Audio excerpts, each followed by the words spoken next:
A picture you are seeing on your screen from the floor of the Gallagher Estate at the IEC National Results Centre in Midrand.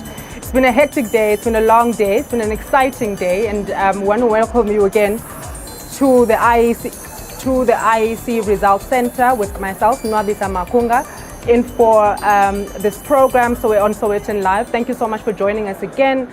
I'm joined by two guests who I've really been wanting to talk to pretty much the whole day for different reasons, right? And the first is from Rise in Mzansi, Mabine Seabe, as well as the spokesperson of the IFP, Mr. Mkhululeko Hlengwa. Gentlemen, thank you so much for joining us. Absolute pleasure. How are you feeling? Let's start with you. Feeling good. Feeling good. We started something new. I think South Africans take time to adopt to something new. But just the engagements that we've had in communities, the stories that South Africans have told us, and to be walking the streets and people saying that what you're saying speaks to the issues that I'm facing. So yes, the numbers might be coming in slowly, but I am certainly proud of the team that is behind Rise in Mzansi. They've stood up for something. They've stood up for something they believe in.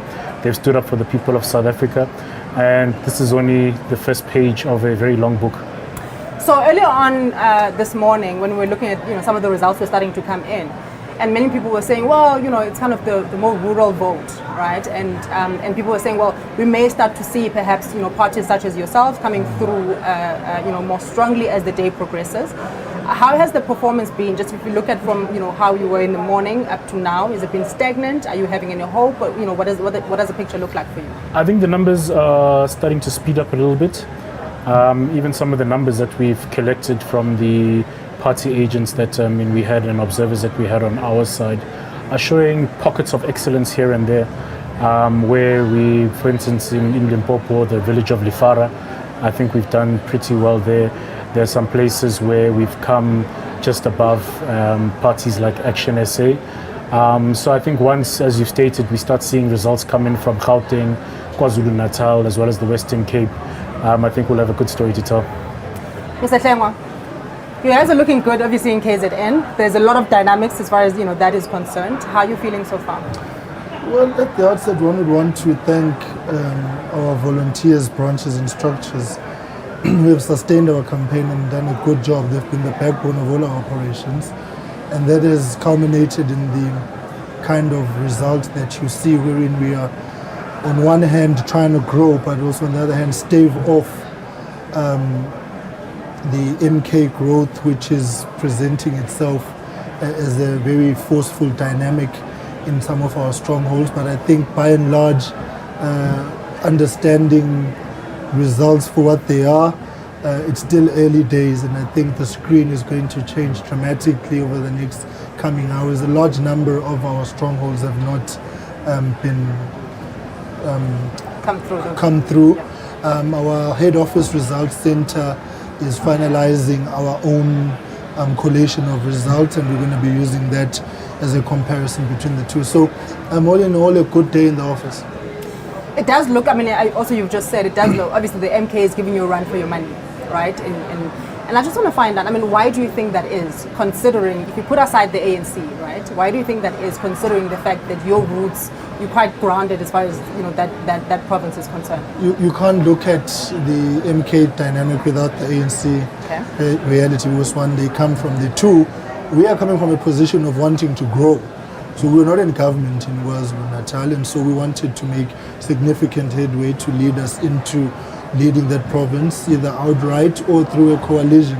So the dynamics that have been presented by the MK literally just take us to the second tier of our outlook of a coalition, a government. The ANC is in serious trouble in that province, and so we believe that we worked rather hard to sort of consolidate our own growth and presence, and hence I give a lot of credit to the branches and structures, because they've had to deal with some of these dynamics for what they are on the ground, and so we are quite confident that the results are going to stabilize, and we're going to begin seeing the results come in showing an IFP that is registering growth.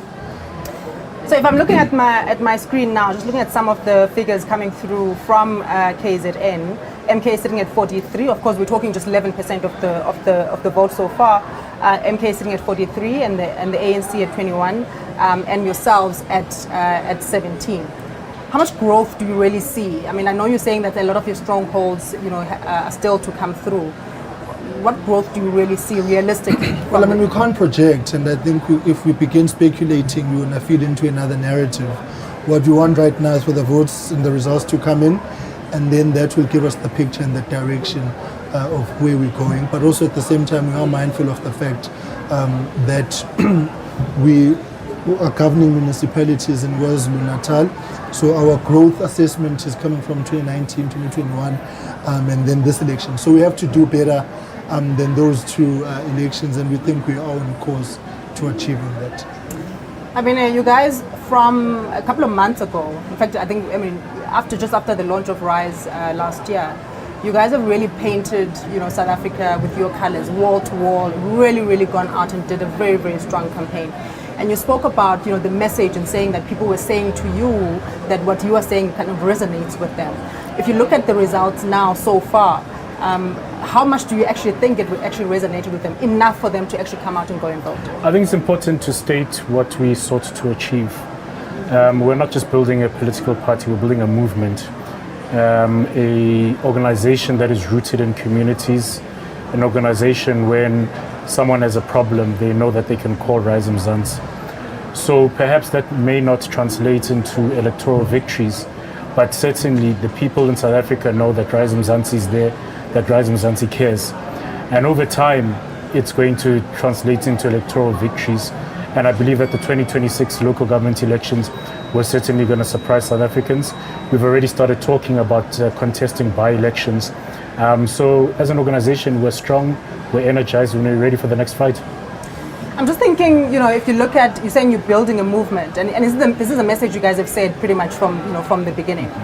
And if you're thinking now, if you look at some of the results now, you may get perhaps a seat, perhaps two in Parliament. I'm just wondering, with all the messages that you've tried to land with the voters, how much of a difference and an influence would you have, with the kind of seats that you may get in this election? The number of seats that we get is merely a foundation for the work that we are going to do. One of the messages that has truly resonated with South Africans is that we're not going to disappear after the elections. Once we're done here, once the dust settles at the Rock, we're going back to communities. We're going to say, what is it that you want from Rise Mzansi in 2026? So the message is landing, and as I said, we're building a movement. An election disrupts that movement building work because you become a political party, you become a campaign machinery. So we're going to go take a step back, and we're going to go back into communities about what is it that they need. We're going to work with communities. We're going to continue building those community gardens. We're going to continue setting up those soup kitchens. The reality, though, is that, as much as, ground movements are quite influential, the reality is that ultimately, at the end of the day, political power is really what determines, South Africa's future. So how do you see yourselves as far as just, that, just answering what you were just saying now? South Africans are tired of the ordinary politics. That's why the ANC is in decline. That's why today we're writing the ANC's obituary, because they're tired of just politics of politics, rather than politics that speaks to people, politics that really speaks to the issues that South Africans are facing. And I think that that's the message that has been sent in this, that has been sent out in this election, that South Africans are tired of the politics of politics. We're talking about politics of the soul. It may take time for that to turn into electoral wins, but as Rise Mzansi, we have time. Yes, the country's running out of time, but as Mzansi, we are dedicated to this. This is not just one election. We're here for the long term. Mr. Hlengwa, I had guests here earlier on, and they actually made quite a strong point, which is that what we're seeing now may be the beginning of a post-ANC reality, right? And what that post-ANC reality actually is, will really be determined by who gets the most votes, I suppose, at this stage. What does today, just from as far as we've seen now, what does today these results tell us about the South African political landscape? In particular, if you're talking and when I say post-ANC, I don't mean necessarily the ANC is wiped out of face of the earth.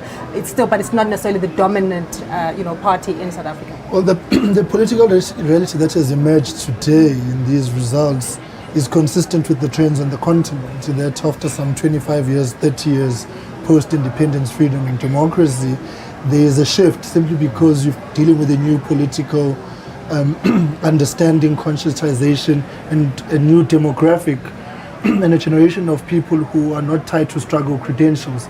So it's a natural progression, it's an evolution of the politics, and I think South Africa's saving grace in how these changes will continue to happen is the strong institutions safeguarding democracy. A reality like this emerged in Zimbabwe, but because of the repression there, it could not actually run its course, and you can look at other countries as well. So it's a necessary moment because it tells us that we are on course to the change that we want. Have we arrived there? I don't think we have, simply because in another dimension, the ANC may have put up a very good fight to stave off the inroads that we were all coming with, but it has certainly sent a signal that it is possible, and I imagine the 2026 local government elections are going to continue in the same direction, and depending on how we all play out the work that needs to be done, 2029 is definitely going to be there. The second point is that the work that you are doing must run parallel politicking, because that's just the nature of the system. So setting up of branches, recruitment of members, ensuring you've got volunteers, the community outreach projects, they're all important. For example, in Umzombe, where I'm deployed on the south coast, there's 6 by-elections coming up on the 19th of June. The work for those by-elections, I was telling the structures, begins today. Over the next 15, 14 days, that's the work we need to do. So there has to be a constant presence in the cycle of the politics in order for today not to be an event, but part and parcel of the trajectory of change that is actually setting in the country. I think that's an interesting point, and I mean, I want to ask you a question. Just looking at the current results now, if we, so we've got the ANC. This is the national picture, right? At 27% of the vote. ANC coming in there at 42, and the DA, the EFF at 8, and of course the MK party, at 8.3. I'm just wondering, if we're talking about this post-ANC reality, which direction do we think it's going? So as far as Rise in Mzansi, I think you guys characterize yourselves as kind of center-left, right? Which direction is it going? So the democracy itself, I think, is strong, it remains strong, but a post-ANC reality is going in which direction? South Africans by their nature are social democratic, which is how we define ourselves. The Constitution itself is a social democratic document. So I think for as long as we continue empowering South Africans through the Constitution, that is the direction that we are going to be headed in. I think over the last probably 15 years, the Constitution has been set aside for personal political interests. So we need to get back on track with the Constitution as that guiding light. And I believe that we've been able to build a post-ANC South Africa that is spoken about in the Constitution. Hlengwa, you share the sentiment? Well, I don't think that the country is very much invested in the ideological, political, thinking, the isms. The issue is about the daily lived material conditions of the people. And it's about service delivery. It's about access and opportunity. And that is the driving force. People don't have jobs. They want an economy that is going to deliver those jobs. It's basic those two things like interconnected. Look, let me put it this way. It's not an ideological thing to say fix a road. Of course, yes. So we need to, the country has arrived at the rock bottom that the basics are becoming the defining feature as opposed to your hyper, super political outlook. It's about making sure the infrastructure is fixed. It's about making sure you get water. Let me make an example. I live in a ward where we've not had water for almost the whole of this year. ANC councillor.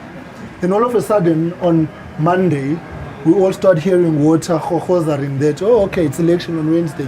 So it's not a matter of the fact that the infrastructure is not working, it's a lack of political will to just do the basics. So finding a balance between the two is very, very important, but I think we must not misread the mood in that there is a desperation to just say, fight the crime. I need to be able to walk in the street safely, push back on the frontiers of gender-based violence. You need functionality. Look at Durban, it's collapsed. It was a tourism hub. If that collapses, it means jobs are at risk. Is it an ideological thing to keep Durban clean? No, it's any government, wherever it is on the spectrum, just keep it clean. So we need to be able to, tone down on the isms and zoom in on the basics, and those are the basics are what define how people live on the daily. I think I absolutely agree with you, but I do want to throw perhaps a last question just on the back of that. I absolutely agree with you on the fact that South Africans are not necessarily going to eat ideology. However, there is a case to be made about the fact that perhaps much broader policies that really define what then actually happens on the ground are sometimes based on some or other ideology. Would you agree with that? Certainly, the isms that I talk about are the foundation. Whether someone gets water or not, do you believe that it's the responsibility of the state to ensure that people get water? Is it the responsibility of the state to make sure that those who are unable to provide for themselves are able to provide? So those isms and that foundation are important. But I agree with my colleague over here saying that people are perhaps tired of hearing those things because they've just been used as catchphrases to politic. But at the end of the day, yes, people want water, people want roads, people want food. But I think the Constitution gives us a roadmap to which we can get there. Is RISE available for coalition talks? We're not in the position to speak to other people by initiating the conversation. It's not for us to do so. We don't have the electoral muster to initiate those conversations, but people know our number and where to find us. And the IFP? We're waiting for the results to come out, and we're not going to enter coalitions for the sake of entering a coalition. It has to be practical, it has to respond to the needs of the people, it has to be principled, and we have to agree on a roadmap. So there has to be some sort of understanding of democracy, the Constitution, and so on. So at this point in time, it's early days because it's the results that will determine whether we're in a position to engage in coalition talks or not. But what we want is a speedy and expeditious capturing of the results by the IEC so that we can move beyond this phase of uncertainty and speculation, because it's also feeding into a frenzy which may necessarily muddy the waters of what could be the potential to form governments that are stable. So it's urgent that the results are captured. Thank you very much, gentlemen. An absolute pleasure. Thank you for your time. Thank you very much. When we return, we want to have more conversations with more of our guests. Please do stay tuned. This is Elections 2024 on Sowetan Live with myself, Nwabisa Makunga. We'll be right back.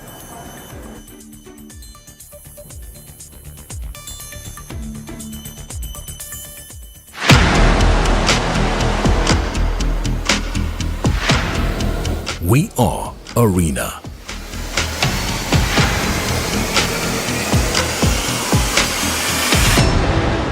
We are home to some of the most trusted and loved brands spanning news, business and finance, lifestyle and entertainment.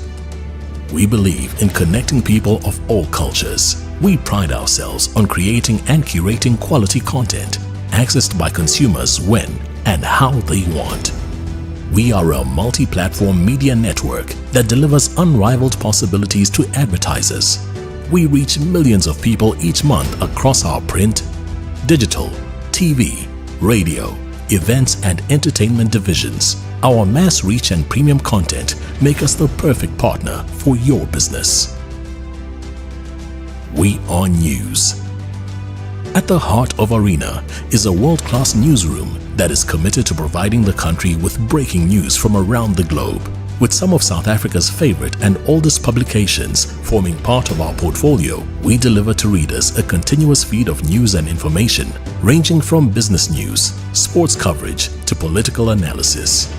We are home to Times Live, one of South Africa's largest websites, and the Sunday Times, South Africa's biggest weekend newspaper. We are entertainment. We bring local and international entertainment to audiences, while at the same time sharing authentic African entertainment with the world. You can leverage the emotional connection we forge through music and movies with strategic brand integration solutions. We are magazines.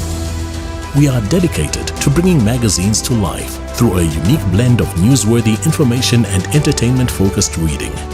From travel to decor, lifestyle to the most wanted items around, we bring it all to you. We are television. Through our channels, we take viewers from the latest trends in home decor to cutting-edge business and investment information to entertaining motoring programs. We are radio. Our 2 local radio stations are listened to by a progressive black audience who enjoy a diverse blend of music, news, entertainment, and current affairs. We are events. We host and manage some of the most memorable and notable business and corporate events in Africa. We are ready to help you meet your strategic marketing objectives by creating solutions that entertain, innovate, and perform. We use imagination to develop impactful ad formats, creative and branded content, and data and insights to deliver intelligent solutions. No matter who you want to reach, we've got you covered. Because we are media. We are Arena.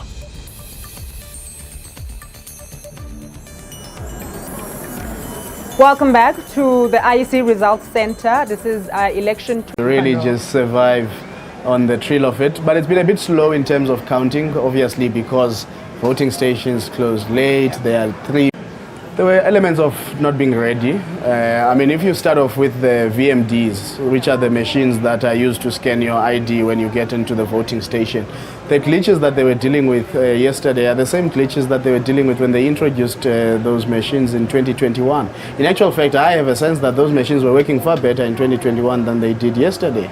And in 2021, we could even here at The Rock get almost a real-time download from the VMDs in terms of voter turnout. We're not getting that this year. In fact, the IEC has had to tell presiding officers to, revert to manual voting in some instances because of the challenges of network and so on. In 2021, those machines could store if they were offline, and then when they go online, they could then download the information. So that's a very critical part, because that's the first thing you meet when you get into the voting station. And some presiding officers didn't know how to be nimble with the particular issue, and then it takes into account this training issue that the IEC says they didn't have enough time to recruit. If you can't have enough time to recruit and train the very people whose activity, the integrity of the election hinges on, then you already have a systemic problem that you are introducing. And of course, we can argue about what are the causes for that: budget cuts, late allocations by Treasury, when they should have allocated money for these elections to the IEC probably in the midterm budget policy statement. They chose to do it in the budget of 2024. So in that instance, I mean, there are a number of things, but I have said we need a serious conversation as a country about the IEC, how best to safeguard the IEC to do its work properly.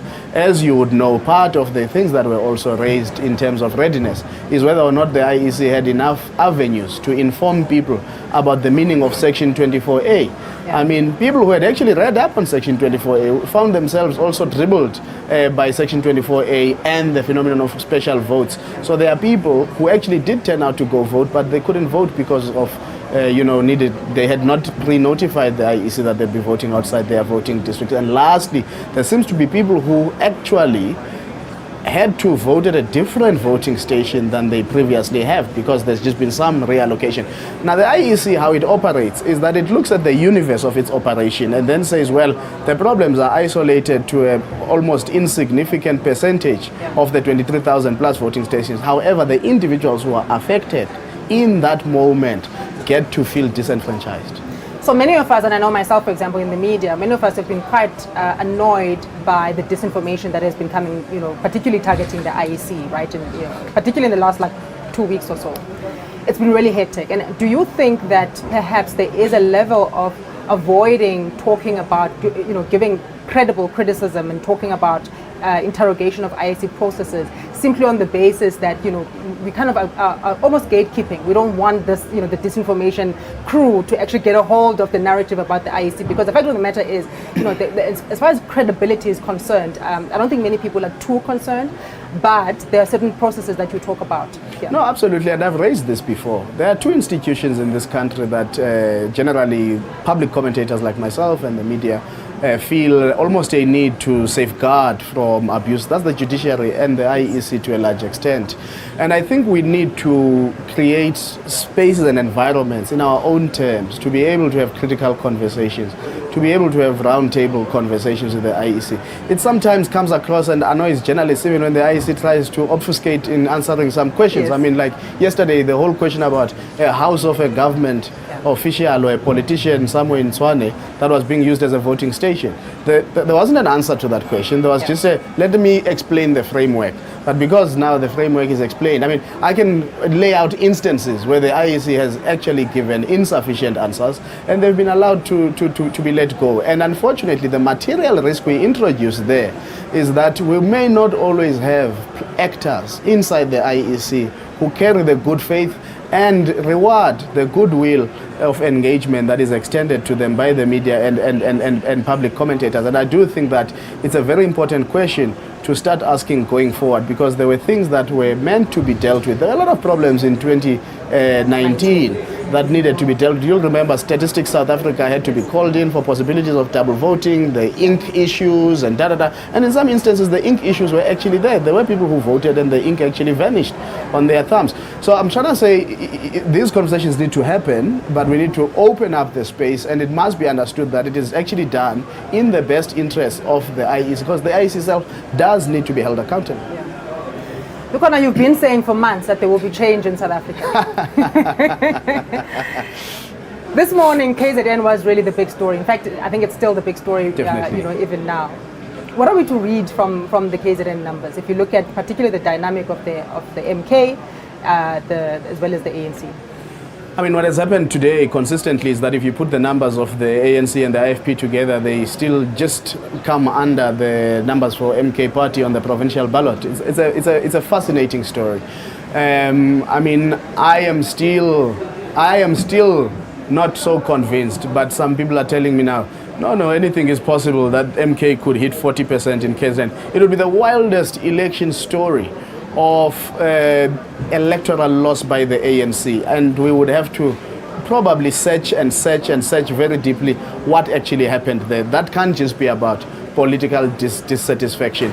The ANC was developing its own electoral base, particularly between 2004 and 2009 in KwaZulu-Natal. When President Jacob Zuma took over and was running the election campaign in 2009, he did manage to add an additional almost 600,000 votes for the ANC in KwaZulu-Natal in that election.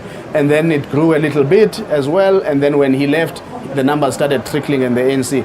But this cannot just be a reflection of people's love for former President Jacob Zuma. There's something happening in KwaZulu-Natal. I've always said, in fact, in a book I wrote, in a book edited by Prof. Susan Boysen, I said KZN is the most misunderstood province. It's our actual democratic success province. Voters in KwaZulu-Natal don't mind changing their votes. People in KwaZulu-Natal have actually voted for more than one political party in their lifetime. That's why the NFP could break the back of the IFP in local government elections in 2011. That's why your Nadecos could become a success. Power has changed hands from the IFP to the ANC. There have been coalition governments in more than 20 municipalities at one single time in that province. So again, whilst I'm saying something is happening there, but it proves my point that I've been making for years, that KZN electorate is probably the most fertile to voting differently. I'm going to ask you about something that Gwede Mantashe said earlier on today, but before I do that, let's just perhaps look at the KZN numbers so far. And I want to ask you a question about whether or not, I mean, you're saying that, if the MK makes so much inroads, about 40% or so, it will really be kind of the wildest story of our democracy. We're looking now at, of course, we're talking 11% of the vote, with the MK sitting at 43 and the ANC sitting at 21. Too early to tell as far as you're concerned? Too early to tell, but I must say the EFF is significantly struggling in KZN. It has been suspended below 10,000 votes for the entire day, and the EFF won 360,000, just over 360,000 or around there votes in the 2019 election. So that's a very significant trickle, but of course that growth, which was sevenfold almost in 2019, was coming from the more urban vote. That vote has not come in. Your eThekwini, Richards Bay, Pietermaritzburg, Kokstad, Margate. Yeah. But we have seen in the morning MK winning off voting districts in Margate, from the ANC. And when I went to do research in KZN in February, I came back very clear that the ANC will be in trouble, maybe not to this extent of trouble from the MK, because I was picking up that the ANC was losing votes in Gamalake. Now Gamalake is lower South Coast, it's ANC heartland, and for the MK to have made moves and penetrated there, it was really doing something good in February. And all that the ANC has done in its tactless approach, whether it is to the trademark, whether it is to the IEC, all these court cases, free publicity, playing right into the hands of an individual who has always perfected playing the victim card. But Mantashe says the votes that went to the MK today are really tribal votes. And he says, we're not necessarily going to play the tribalistic role or politics of KZN. Is he mistaken? Doesn't matter what the votes have left for. I mean, MK has implemented an entire political propaganda I've never seen being run by a political party in this country since I've been following politics. Yeah. They have made fiction a reality in people's minds. I mean, they've spoken about things that are improbable, and they've turned them into a reality. ANC of Ramaphosa, yes. 2/3 majority, yes. And people bought into these things. And the language, and the language cascades. Yes. You find it right on the ground level. That's the power of propaganda. So was tribalism part of it, the so-called, Zulu nationalism, let's put it that way? Of course, there's a sense of identity politics. I don't even think it's about Zulu nationalism. I think former President Jacob Zuma, what he has perfected is the psyche of the people of KwaZulu-Natal. The sense of KwaZulu-Natal being home, the sense of tapping into those sentiments, the sense of, those kind of homeboy, homeness kind of things, and the fact that he always, when troubled, he retreats to Inkatha. I mean, every other leader of a political party seeking the electorate to vote for them, they did media tours, they would come to studio, they'd come to Joburg, but what happened? Everybody was trekking to Inkatha to go and have tea and sit downs with the former, and even take walks. I mean, it was fantastically curated. The point I'm making is that he has perfected the psyche, because where those votes that are happening in Gauteng, I mean, MK hitting over 30,000 votes already in Gauteng, winning votes even in the most prime suburbs. So it's not just about socio-economic conditions and so on. There's a sense that he's igniting something. And I've always said, Nwabisa, politics is not always an exercise in rationality. There's a sense in how you make people feel. And if you can tap into the heartstrings of people, they will follow you and they'll give you their votes. I mean, at this stage, it does obviously look like, KZN is going to a coalition government. Do you expect the ANC to talk to MK? I don't. I think the wound is still too fresh. It would also just be weird because they are still to discipline the leader of MK in their own ranks. So I'm not sure how that would work organizationally, where they are now disciplining him this side but also cooperating with him on the other side. But anyway, there's been a lot of senseless things happening in our political landscape. Absolutely. So nothing can literally be ruled out, but I would say it's probably their exercise of last resort. But the question is, how would an MK respond with that sizable vote if it was to end up where it is now, which I am really skeptical. But if it was to end up, let's say, at 40%, and it is almost not imagined as part of government, yes, what would it do to respond to that? And that's another consideration to make. And I'm not saying people must make political decisions fearful of, threats or violence or this and that, but it's something that you can't absent in your political calculus. Yeah. You spoke about the EFF, and there's actually a video that perhaps we could play of Marshal Dlamini speaking about their performance in KZN. And of course, this was taken much earlier, and he was talking about, it's a bit early to tell. But you've said that they're really getting a bloody nose in KZN. I don't know if the video is available for us to look at. Is that something to be concerned about for the EFF at the moment?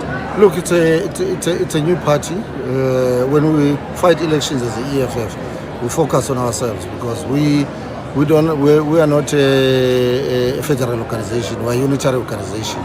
So when we read our elections, we read them as one organization. Yes, the MK party is showing more strength in KZN. And we are still monitoring the results, as we are saying.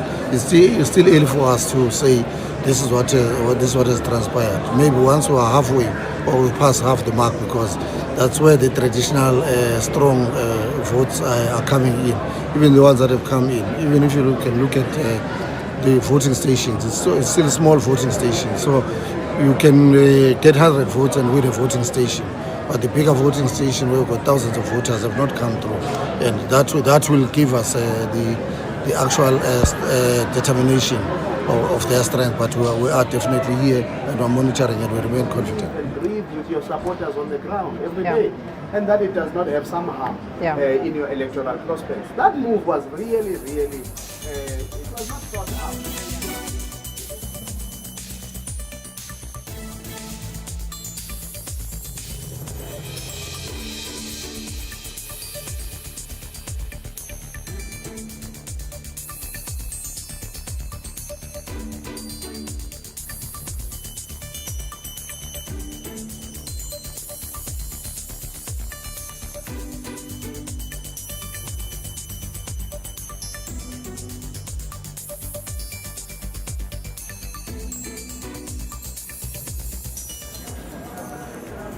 If you're looking at the picture there, there's a bit of tension, I think, on the floor there. Not bad tension necessarily, but just tension just to say, how are things going to pan out. I know 2016, Lukhona, we used to say things at this stage were critical but stable. You spoke, as I say, a lot about the change that we are seeing in South Africa, and there's a lot of conversations about a post-ANC South Africa, right? And not necessarily to say it's off the face of the earth, but essentially how do we reimagine a South Africa where the ANC is not necessarily the most dominant voice? Is this the beginning of it, and which direction do you think that post-ANC South Africa is going? No, this is definitely the beginning of it, and I raised this question in 2018 already to say, how do we talk about South Africa beyond the ANC? And I won't mention names, but I actually tried to raise funds for this project, and I said, there used to be a South Africa beyond apartheid, so let us fundraise. And I sent somebody to someone who's quite money to say, let's do this project. And this person said, no, don't worry, we are no longer there. We are now interested in just making sure that we work on the ANC DA coalition. And so the grand coalition, if it was to take place now, I first heard that it was in the workings in 2018, because I've always been concerned about how we do not prepare the psyche of society about possibilities, because we create this sense of permanence. I mean, the very same person who said the ANC would lead until Jesus comes, he's now gone to fetch Jesus. And he's bringing Jesus. And Jesus is here. And Jesus is here. Now we don't know what to do with Jesus, because we were not prepared to do that. And I think after this election, very soon, we will need to have a conversation, because one of the things, if you look at the configurations of the numbers, if they stay relatively where they are, what it means is that we must make absolutely sure that that first sitting that can only be called by the Chief Justice actually will sit and will have productive outcomes in terms of being able to elect a speaker and a president, a speaker and a premier in the provinces that would be affected. Yeah. This idea of change, people resist it, and I've been abused in many forms and in many spaces, but I've been consistent to just prepare people in my little way to say change is inevitable. All the indicators that I am looking at in terms of political success and therefore electoral success point to an ANC that is declining, an ANC that is not able to respond adequately in terms of what it needs to do to reconvince the electorate that it is actually an ANC that can be trusted with the will of the people. Yeah. And now we are here, and I am seeing a lot of people, they don't know what to do, they don't know what to say, and I'm sure some don't know what their headline is going to be on Monday. I'll figure it out on Sunday. But I'm just wondering, perhaps just a last point, doesn't 2016, kind of the hangover of 2016 and the everything that happened in our municipalities in terms of instability, doesn't that influence how people are kind of fearing, what the change may be? So not necessarily a particular commitment to the ANC, but just like, what does South Africa then look like? Will it be unstable? No, again, I mean, I've been trying to correct a very problematic question that people raise. Do coalition governments work? Yeah. It's an immaterial question. You don't walk into a supermarket and order a coalition government. A coalition government is a product of how people have decided to exercise their right to vote. Yeah. What we have not spent time with, and that is why now there's a partnership we're involved in with the Danish embassy, to try and really talk about coalition governments and do projects to help people contend with the fact that they are here. And I can tell you now, from this point onwards, we are probably going to, in 2029, see more coalition governments across provinces, and nationally we'll probably be stuck with coalition governments for the next 15 to 20 years. So our duty must be a commitment to ask a different question. How best do we make coalition governments work so that we identify the stakeholders who are critical in making sure that they do work, which the political leaders themselves are. Yeah. We try and improve the quality of the politicians that we choose, because part of the problem is the poor quality of the politician who is now tasked to go and negotiate on behalf of everybody. And some politicians are literally in those negotiations not even interested on what is the bare minimum policy platform that they are coalescing around. They are just interested in how do we carve the pie. Lukhona, thank you so much for joining me. You're welcome. Looking forward to having more conversations with you. Absolutely. Especially if you're looking at what my headline will be on Monday. I don't know. I'm hoping you can perhaps assist me with that. That is Lukhona Mnguni, a political researcher, joining us here on elections 2024 on SowetanLIVE. We'll be right back straight after this break, and we'll bring you some more analysis, and perhaps one or two political parties will be joining us. We'll be right back.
Welcome back. We're live from the Gallagher Estate in Johannesburg, Midrand, and we're looking forward to some of having these conversations. And we've got two or so guests coming through. It's been a really interesting day, having a conversation with Lukhona, really talking about, what a post-ANC democracy, is looking like. And we're talking not necessarily an ANC that is, off the face of the earth, but really an ANC where it is no longer the dominant party in South Africa. And we're wondering, perhaps, and the question that we may want to be asking is, what is the quality of leadership in South Africa? This is going to be a very, very important question if we're looking at who will be negotiating those coalitions. I want us to actually look at some of the national stats that we're seeing right now, and so the dashboard is on your screen, and it's 31% complete.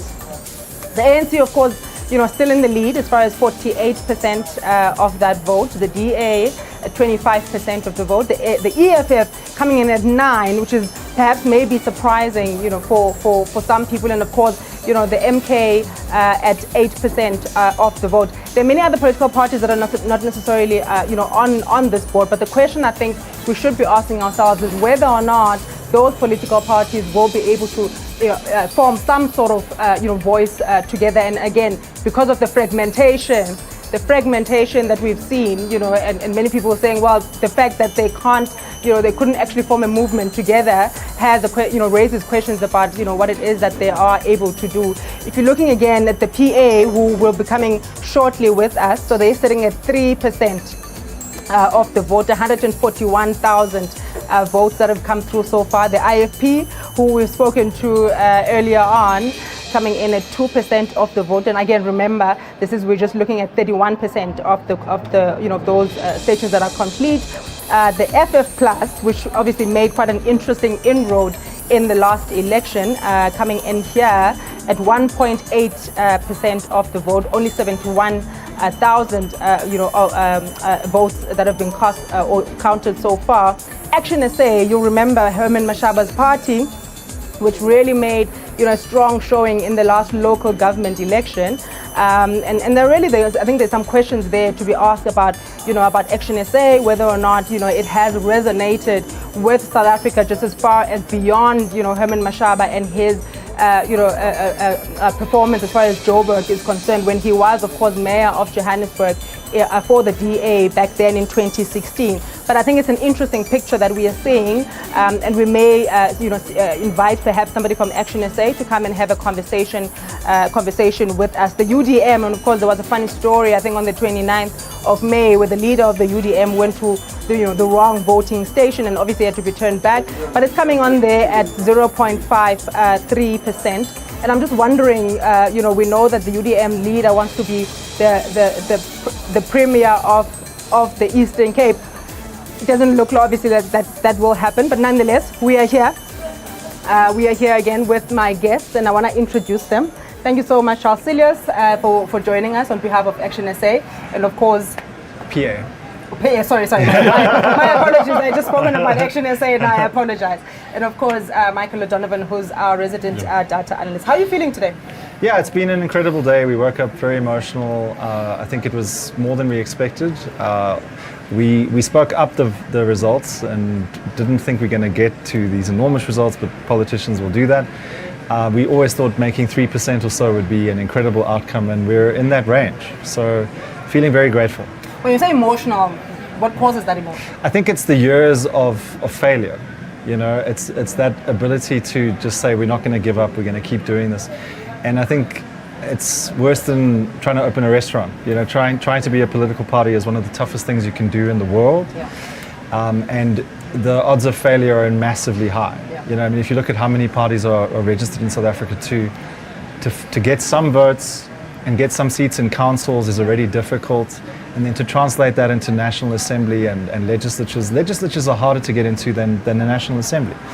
So to be able to translate that, we're going to be in 4 legislatures, the way things are looking. To translate that into that kind of success, it's incredibly difficult. And the amount of work that it takes, it's one of the toughest things you'll ever do in your life. So I think when you finally succeed after 11 years of trying, it's a given that you're probably going to want to cry. Do you see this as a South African success or particularly a Western Cape success?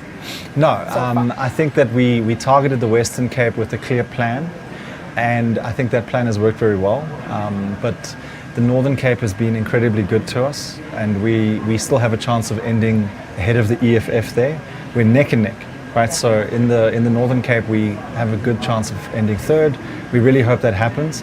I thought the Eastern Cape was a pleasant surprise for us, actually. We probably going to maybe get 2 seats in the legislature there, which would be awesome. And our Premier candidate works... Just to fact check, at this moment you don't have seats in the Eastern Cape, right? No. We're not represented. We came in with Dololo today, nothing, right? So whatever was going to happen today, we knew we're going to be winners because we're going to leave with something. We knew that there's no way we're leaving here with nothing. But so we're... when you have an attitude of nothing to lose, and you're just cheerful about the fact that you're growing, then how can you be unhappy, right? And I think that for the PA, the big lesson here, and also for other parties, is that posters don't win you elections. We didn't have a lot of posters, and a lot of the posters we had melted. So, at the first rain, they were like lying in the gutters. So, trust me, I'm a newsletter editor, so I understand the whole dynamic of posters and how posters. they... And I think people need to understand that it's not about the posters, it's the work you do on the ground, it's traveling to meet communities, rallies, and having that relationship with voters, right? And I think communication is everything, it's key to success in everything in life. And the PA has mastered social media, and I think Gayton McKenzie's lives on Facebook are almost like Roosevelt's fireside chats back in the Depression era, where people were glued to what is he going to say next, what's the plan, and people can interact with him. So on Facebook, we're getting constant comments and emojis and likes and shares, and it's like being part of a political family. And I think we've conscientized a group of people out there. We call them our patriots, and we call them our leaders. And everyone in the PA is a leader, because in your local community you must lead. That's one of the principles of the PA. And because of that approach, we're empowering people to feel that it's their PA. I'm not their leader. they're my leader. You know, Gayton is not their leader. We have a very flat structure. But Gayton is quite a figurahead in the PA. Oh, absolutely. I mean, in many ways, he's like a benevolent dictator because ultimately he makes the decisions, right? But I think that there's still this ownership that it's our PA, and he always says to people that this is your PA, and this is for your children that we're doing this. And so there's that sense of family, and yes, he's a patriarch, you know, and in a way when they say pa in Afrikaans, you know, it's almost like he's the dad, you know, and I think that there's that sense of the father of like a little mini nation, right?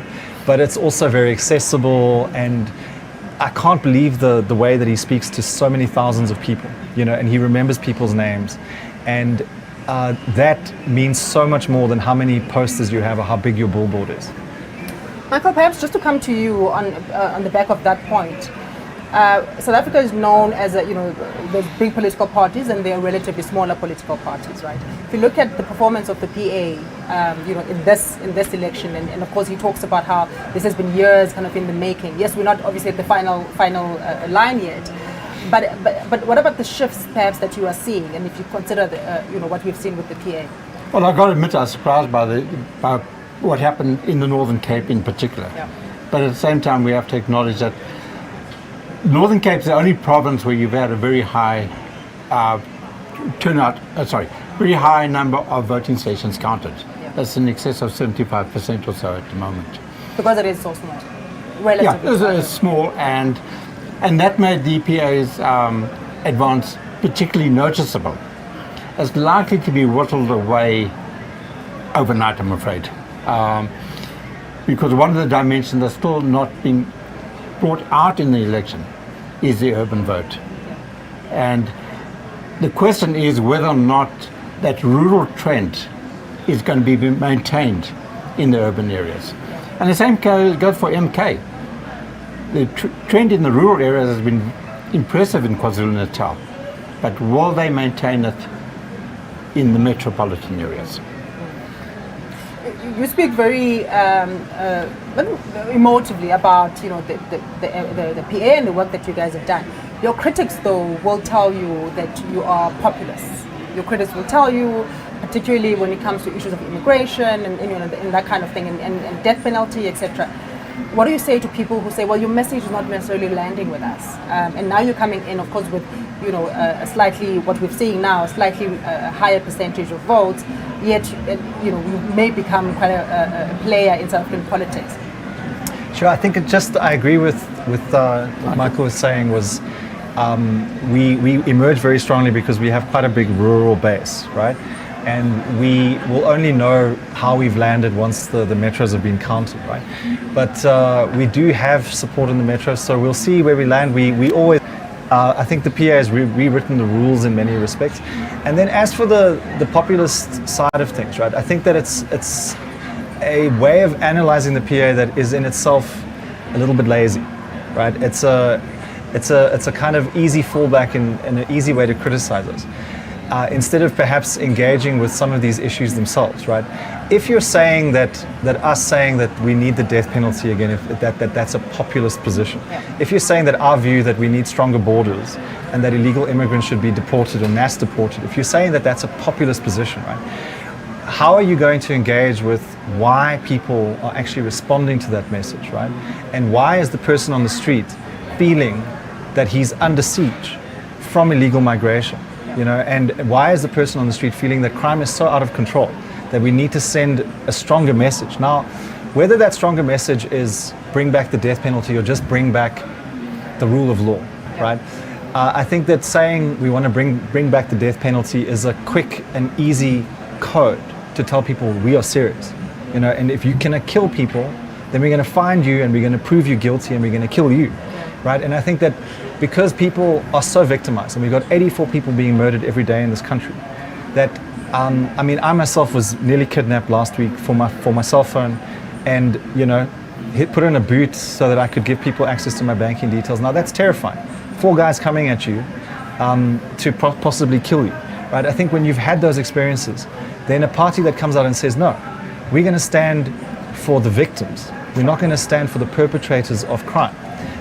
People respect that. So I understand fully the message, right? And I understand perhaps why the message needs to come across, in a more succinct way and, quite strongly. I'm wondering though, just from a politics point of view, whether or not there isn't a risk in you communicating that message in that, in that way. So, if you're talking death penalty, etc., whether there isn't a risk perhaps of alienating people who absolutely agree that all these things need some major shift and major interventions, but not necessarily with, if you look at what our constitution says, not necessarily some of the messages that you are saying. Are you not at risk of alienating? So look, I mean, this is a multi-party democracy, and you're never going to please everybody. And I mean, if you're going to go out with a message to the electorate that you want to 100% of everyone to vote for you, then that's never going to happen, right? So you're going to have to pick your battle, and you have to pick what you stand for. And if nobody votes for you, then that's fine. But you've gone out there with what you think is the solution. And in a coalition, it's a case of not everyone's going to come with every piece of the vote, and we're going to come with what matters to us, right? And whether we can get a full expression of that even in a coalition government, probably not. But somewhere in the middle of all of that is going to be some form of compromise, right? And I know that they say that some of the prettiest people are faces that are composites of many other faces, right? And you would think that if you take everybody's election manifesto and maybe make a composite of it, there could be some kind of synergistic thing that comes out of it that's at least a way forward. So we're saying that South Africa's, the political spectrum has shifted too far towards this focus on human rights, and we've not really focused anymore on responsibilities and accountability, right? So you can just get away with anything. And we're saying, actually, we need to get back to a sense of a slightly more conservative sense that there's consequences for what you do, and you must be held to account. And I think people are yearning for that. Yeah. Coalition talks possibly next week? So we have no deals with anyone. Okay. As much as the DA might have tried to say that we're in bed with the ANC or anything like that, there's nothing like that. And even now, we remain open to even renegotiating coalitions that are there, because we want what's best for people. So we're going to have very hard conversations now about what next. Do we want to get into a coalition? Are we even wanted? Are we even needed? We don't know. We only know once the seats are allocated. And then from there, it's a matter of deciding what's best for ourselves, but more importantly, what's best for the country. Because we do need stability, and I think that there's some coalitions that are going to work better than others, and we would like to believe that any coalition that we're a part of will be more stable with our presence, and that we... Not a Nelson Mandela Bay. So yeah, I mean, I think that it's been part of the progression and the evolution of the PA, right? To go through this coalition wrangling, and in many ways it's been one of the ways that we've stood out, and I think all the parties need to mature, and I'd say even the DA, the way that they've had a very negative campaign, the things that they've said about even the PA and RISE, and they've been throwing a lot of mud, and most of it's not true.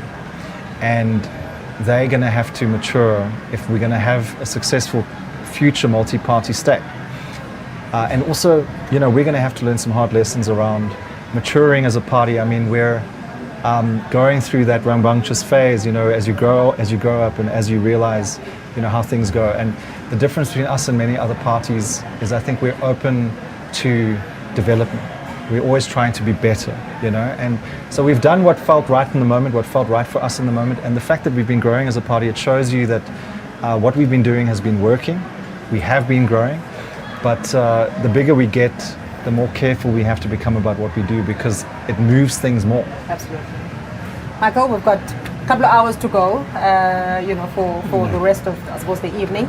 Any major shifts we may be seeing? You were speaking about turnout much earlier, okay? Okay, so one of the issues that's central to how many seats you get is the turnout rate. Yeah. Now it appears that the turnout rate is going to drop quite markedly since 2019.